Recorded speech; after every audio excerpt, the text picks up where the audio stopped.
पटेल मनीषा। आज हम हिंदी पढ़ने के लिए उपस्थित हुए हैं।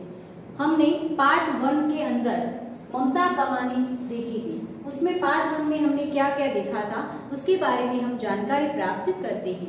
तो पार्ट 1 में हमने देखा था कि जो ममता है उस कहानी की मुख्य नायिका है।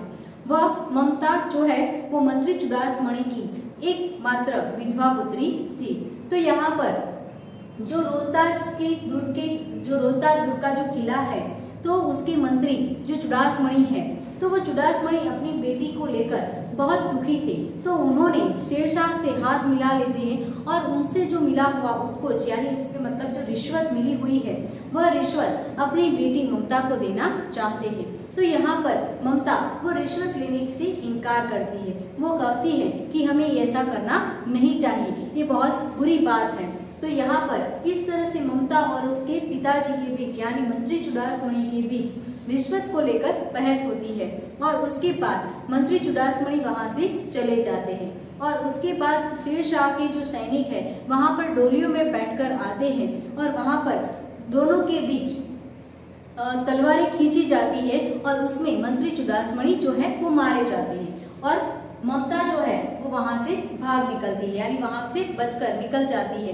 लेकिन वहां पर शेरशाह के सैनिक सभी राजा रानी और जो राज्य के जितने भी लोग हैं उन सभी को वो बंदी बना लेते हैं। लेकिन वहां से ममता जो है वो सुरक्षित निकल जाती है। ममता वहां से निकलकर काशी के उत्तर में स्थित जो धर्मचक्र है वहां पर आकर वो अपनी झोपड़ी बनाती है और वहां पर भी वह रहती है। वहां पर रहकर वो गीता पाठ करती है और उस दौरान वहां पर जो मुगल का एक राजा है वो वहां पर आता है और उसके पास आकर वो आश्रय मांगता है यानी यहाँ पर वो विश्राम करने के लिए जगह मांगता है। तो यहाँ तक हमने देखा था।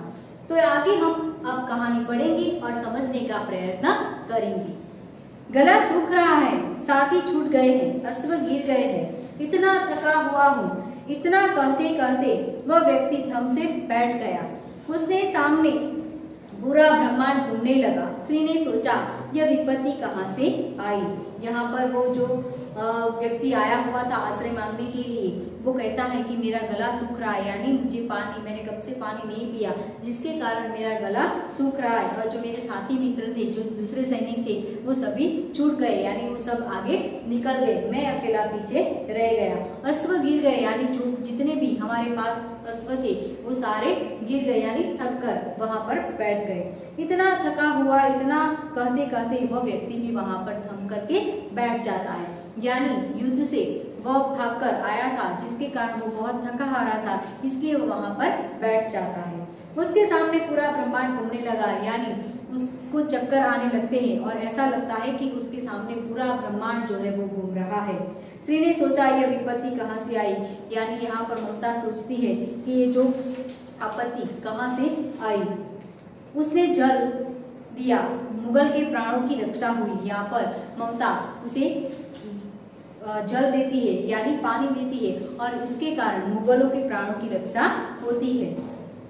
वह सोचने लगी कि यह सब दया के पात्र नहीं, मेरे पिता का वध करने वाले आतताई द्रोणा से उसका मन विरक्त हो गया यानी ये कहती है कि ये जो सब लोग हैं वो दया के पात्र नहीं है क्योंकि ये राज्य के लिए एक दूसरे का खून बहाते हैं तो इनके लिए दया रखनी नहीं चाहिए क्योंकि ऐसे ही जो लोग हैं उन्होंने मेरे पिता का वध किया था यानी यहाँ पर हत्या की थी। आतताई यानी ये बहुत अत्याचारी लोग हैं, दूसरों पर अत्याचार करते हैं। द्रोणा से का मतलब है नफरत। यहाँ पर शब्दार्थ भी देखते हैं। द्रोणा का मतलब है नफरत।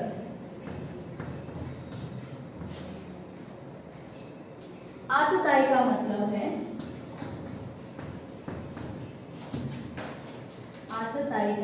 है अत्याचारी।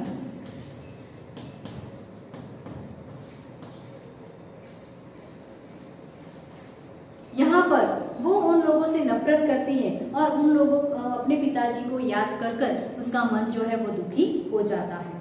स्वस्थ होकर मुगल ने कहा माता तो फिर मैं यहाँ से चला जाऊं।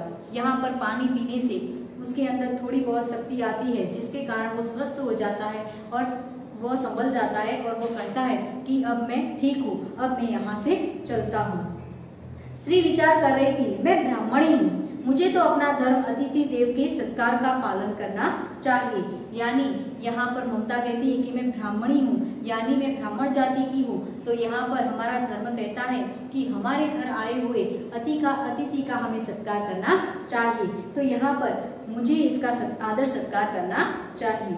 परंतु यहाँ नहीं, ये सब दया के पात्र नहीं।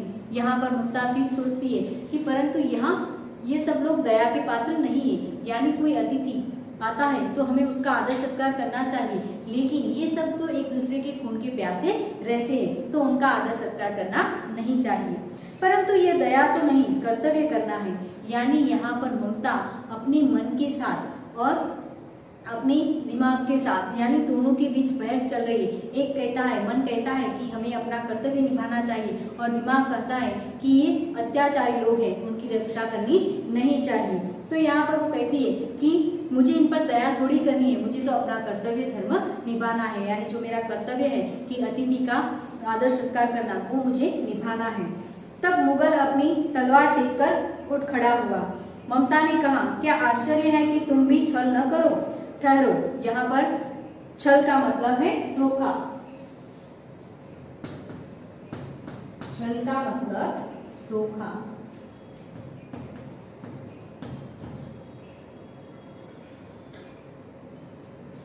तो यहाँ पर ममता कहती है, जब वो मुगल है वो उठकर तलवार की टेकी से उठकर खड़ा हो जाता है और वो कहता है कि अब मैं यहाँ से चलता हूँ, तब ममता कहती है कि रुको, तुम भी छल, यानी तुम मुझे धोखा नहीं दोगे। छल नहीं, तब नहीं स्त्री, यानी वो कहता है कि छल और मैं मुगल हूँ, मैं कभी स्त्रियों से छल नहीं करता। जाता हूँ, तैमूर का वंशधर स्त्री से छल करेगा, जाता हूँ, भाग्य का खेल है। यानी वो कहता है कि आपको जो तैमूर वंश के जो मुगल है, अगर आपको हम पर भरोसा नहीं है तो मैं यहाँ से चला जाता हूँ, क्योंकि हमारा जो वंश है वो कभी स्त्री से छल नहीं करेगा। ममता ने कहा, यहाँ कौन दुर्ग है, यानी यहाँ पर ममता कहती है यहाँ मेरे पास कौन सा किला है, दुर्ग का मतलब किला, यही झोपड़ी न जो चाहे ले लो, मुझे तो अपना कर्तव्य निभाना पड़ेगा।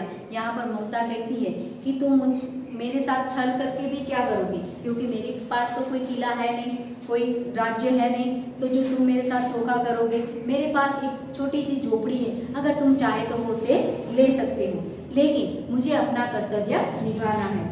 जाओ भीतर थके हुए पथिक, यानी यहाँ से झोपड़ी के अंदर जाओ, तुम चाहे कोई भी हो, मैं तुम्हें आश्रय देती हूँ। यहाँ पर ममता कहती है कि तुम कौन हो वो मुझे जानने की जरूरत नहीं है, लेकिन तुम मेरे द्वार पर एक अतिथि के रूप में आए हो, इसीलिए मैं तुम्हारा आदर सत्कार करती हूँ, इसीलिए तुम झोपड़ी के अंदर जाकर आराम करो। सब अपना धर्म छोड़ दे तो क्या मैं भी छोड़ दूं? यहाँ पर ममता कहती है कि सब लोग अगर अपना धर्म छोड़ दे तो क्या मैं भी अपना धर्म छोड़ दूं? मुगल ने चंद्रमा के मंद प्रकाश में वह महिमामय मुखमंडल देखा। महिमामय यानी प्रभावशाली, शब्दार्थ है महिमामय का मतलब है प्रभावशाली, यानी जो मुगल है उसने चंद्रमा की जो चांदनी आ रही थी उस चांदनी से ममता की प्रभावशाली छवि जो है वो देखता है, यानी उसके मुख को देखता है। उसने मन ही मन नमस्कार किया, यानी उस मुगल ने उस ममता को मन ही मन उसको नमस्कार किया। ममता पास की टूटी हुई दीवारों में चली गई, यानी ममता जो खंडर के बीच उसने झोपड़ी बनाई थी उस खंडर की जो टूटी हुई दीवारें थी उस दीवार के भीतर चली जाती है। भीतर थके पथिक ने झोपड़ी में विश्राम किया, यानी झोपड़ी के अंदर जो थका हारा जो पथिक आया था उसने वहां पर विश्राम किया। प्रभात में खंडर की संधि में ममता ने देखा सैकड़ों अश्वारोही उस प्रांत में घूम रहे हैं। वह अपनी मूर्खता पर स्वयं को कोसने लगी, यानी यहाँ पर संधि उसका मतलब है जोड़, सुराग।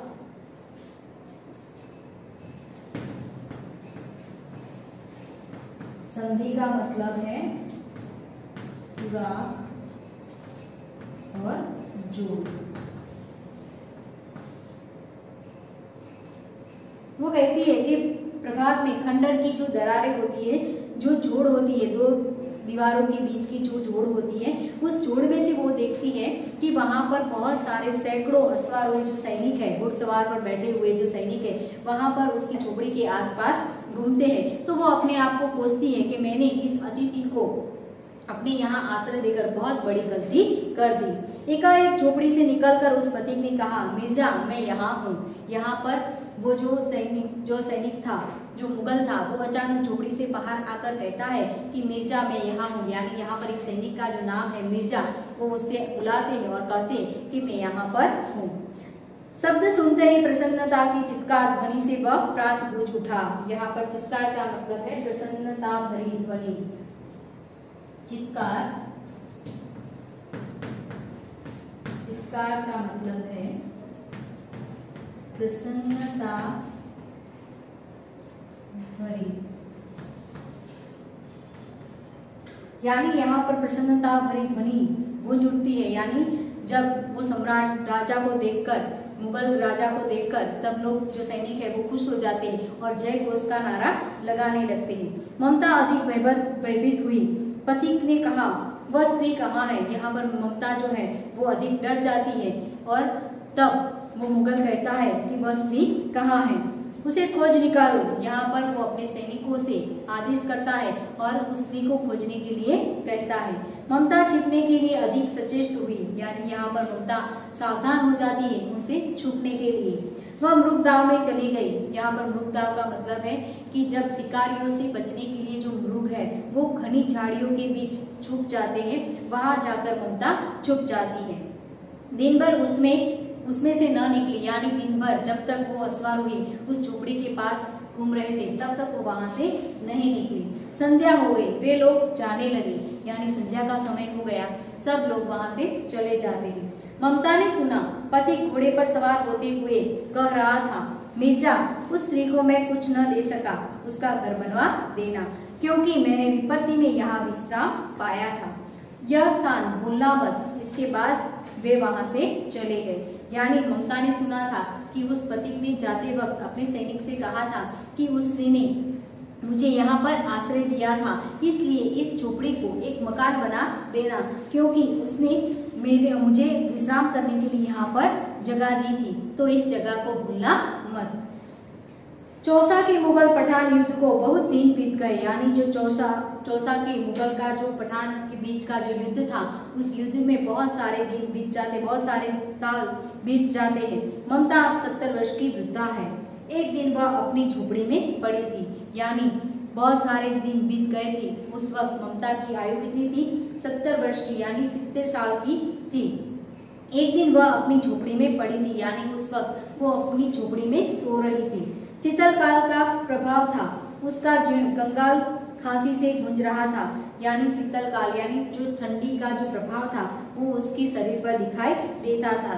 उसका कंगाल का मतलब है शरीर का ढांचा जो वो था वो गूंज रहा था खांसी के कारण। ममता की सेवा के लिए गांव की दोनों स्त्रियां घेर कर बैठी थी, क्योंकि ममता आजीवन सबसे सुख दुख की सहभागिनी रही थी। यहाँ पर आजीवन यानी उसका मतलब है जीवन भर। आजीवन का मतलब जीवन भर, यानी यहाँ पर ममता जब वहां पर रहती थी तो आसपास के जो गांव थे उस गांव के लोगों की वह मदद करती थी। तो यहाँ पर जब वो बीमार होती है तब गांव की स्त्रियां उसकी मदद के लिए वहां पर बैठी हुई थी। ममता ने जल पीना चाहा, एक स्त्री ने सिप्पी से जल पिलाया। यहाँ पर ममता जब जल पीना चाहती है तब वह स्त्री सिप्पी से जल पिलाती है। यहाँ पर सिप्पी का आकार इस तरह का होता है जो कुंजी जैसा होता है और यहाँ से पानी जो पिलाया जाता है तो इसे हम सिप्पी कहते। तो यहाँ पर इस तरह से सिप्पी से वह जल पिलाती है। सहसा एक अश्वारोही उसी झोपड़ी के द्वार पर दिखाई पड़ा, यानी सहसा अचानक वहां पर उस झोपड़ी के द्वार पर एक अश्वारोही वहां पर सैनिक जो है वो दिखाई देता है। वह अपनी धुन में कहने लगा, मिर्जा ने जो चित्र बना कर दिया है वह इसी जगह का होना चाहिए। वह बुढ़िया मर गई होगी, अब अब किससे पूछूं कि एक दिन शहंशाह हुमायूं किस छप्पर के नीचे बैठे थे। यह घटना भी तो 47 वर्ष से ऊपर की हुई। यानी यहाँ पर वो अश्वारोही आता है और अपने आप से ही बातें करता है कि जो मुगल ने मुझे जो नक्शा बनाकर दिया है वो इसी जगह का है, लेकिन जो इस जगह पर जो स्त्री थी अब तो बूढ़ी हो गई होगी, शायद वो मर भी गई होगी, तो अब मैं किससे पूछूं कि यहाँ पर जिसने आश्रय पाया था वो जगह कौन सी है। यहाँ पर 70 साल की जो अभी हुई है और उससे 43 साल पहले जब घटना घटित हुई थी तब ममता की आयु 27 वर्ष की थी। यानी तब ममता कितने वर्ष की थी? 27 साल की वो ममता थी जब मुगल ने उनके यहाँ पर आश्रय लिया था। ममता ने अपने विकल कानों से सुना। उनके पास की स्त्री ने कहा उसे बुलाओ। यहाँ पर ममता ने जो कान बहुत ज्यादा नहीं सुन सकते थे, ऐसे कानों से उसने मंद मंद स्वर सुना और उसने कहा कि उस सैनिक को बुलाकर लाओ। अश्वारोही पास आया। ममता ने रुक रुक कर कहा। यहाँ पर अश्वारोही जो है उसके पास आता है। ममता बीमार थी इसलिए ज्यादा नहीं बोल सकती थी, लेकिन रुक रुक कर वो कहती है मैं नहीं जानती कि वह शहंशाह था या साधारण मुगल। यानी ममता कहती है कि मैंने उस अतिथि को नहीं पूछा था कि वो शहंशाह है या कोई साधारण मुगल है, पर एक दिन इसी चौपड़ी के नीचे वह रहा था। यानी लेकिन इस चौपड़ी के नीचे वह एक दिन रहा था। मैंने सुना था कि वह मेरा घर बनाने की आज्ञा दे चुका था।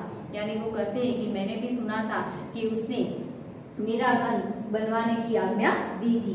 भगवान ने सुन लिया, आज मैं इसे छोड़ जाती हूँ। यानी वो कहती है कि भगवान ने तुम्हारी जो राजा जो मुगल है उसकी बात सुन ली है, आज मैं इस जगह को छोड़कर जा रही हूँ। अब तुम इसका मकान बनाओ या महल। यानी यहाँ पर ममता कहती है कि ये जगह छोड़कर अब मैं जाने वाली हूँ, तो इस जगह पर तुम मकान बनाओ या महल, मुझे कोई लेना देना नहीं है। मैं अपने चिर विश्राम गृह में जाती हूँ। यहाँ पर विश्राम गृह का मतलब है चिर विश्राम गृह। चिर विश्राम गृह का मतलब है स्वर्ग। यहाँ पर ममता कहती है कि मैं अब स्वर्ग में जा रही हूँ, तो तुम इस जगह पर महल बनाओ या मकान। बुढ़िया के प्राण पखेरु उड़ गए, वह अश्वारोही अवाक रह गया। यहाँ पर जो ममता बूढ़ी हो गई थी तो उसके प्राण वो वहां से उड़ जाते हैं, उसके शरीर को त्याग देते हैं और वहां से उड़ जाते हैं। तो उस वक्त अश्वारोही जो है वो अवाक खड़ा रहता है। वहां एक अष्टकोण मंदिर बना और उस पर शिलालेख लगाया गया। यानी वहां पर अष्टकोण मंदिर बनाया गया और उस पर शिलालेख यानी पत्थरों पर एक लेख लिखा गया। उस लेख में लिखा था सातों देश के नरेश हुमायूं ने एक दिन यहाँ विश्राम किया था। उनके पुत्र अकबर ने उनकी स्मृति में यह विशाल गगनचुंबी मंदिर बनवाया, पर उसमें ममता का कहीं नाम न था। यहाँ पर क्वेश्चन पूछा जा सकता है कि अष्टकोण मंदिर जो बनाया गया है उसके शिलालेख पर क्या लिखा गया है। तो उसके शिलालेख पर यह लिखा गया है कि सातों देश के नरेश हुमायूं ने एक दिन यहाँ विश्राम किया था। उनके पुत्र अकबर ने उनकी स्मृति में यह विशाल गगनचुंबी मंदिर बनवाया। लेकिन यहाँ पर जिस जगह पर जो ममता रहती थी और ममता के लिए जिस जगह पर मकान बनाने के लिए राजा ने आदेश दिया था, तो उस शिलालेख पर ममता का कहीं नामो निशान नहीं था। यानी कहने का तात्पर्य है कि जो ये कहानी पर जो ममता नायिका है वो उस नायिका उस शिलालेख पर उसका नामो निशान नहीं होता, क्योंकि यहाँ पर ममता अपना अतिथि धर्म निभाना चाहती है और उसने अच्छी तरह से अपना अतिथि धर्म निभाया। तो यहाँ पर इस चैप्टर के बारे में हमें ये उद्देश्य मिलता है कि हमें भी अपनी कर्तव्य को अच्छी तरह से निभाना चाहिए। Thank you very much.